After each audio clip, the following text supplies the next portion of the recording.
Why do you think it was easy for the Europeans to subvert African kingdoms and empires the way they did?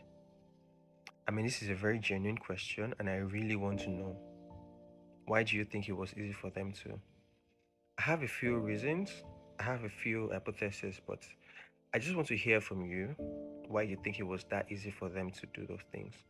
And the reason why this question is important, right? I hope you know that these things, colonialism, slave trade, they're just carrying different names right now, but they are still very much happening. I hope you know that.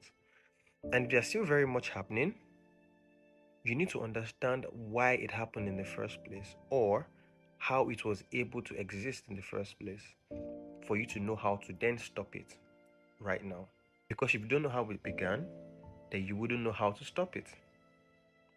It means you just keep falling for the same tricks over and over again, just in different forms. So you have to understand how these things came to be in the first place.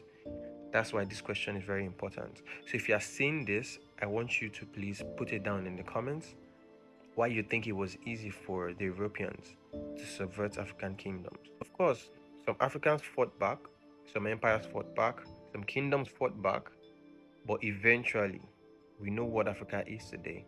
There are people down in tunnels, there are people digging gold, digging cobalt in Congo, there are people digging gold in Ghana, and these things are not being used in Africa. So it's just more of the same. They just have different names.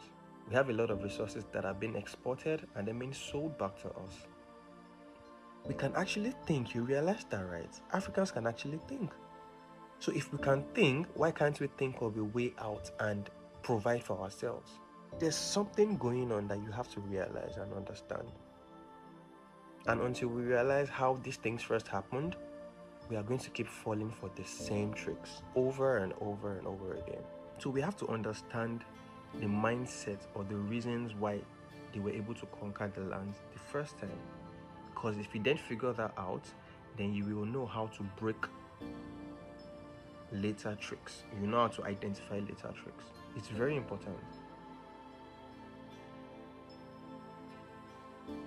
Why do you think it was easy for Europeans to subvert African kingdoms and empires? I really want to hear your thoughts, please. Thank you very much.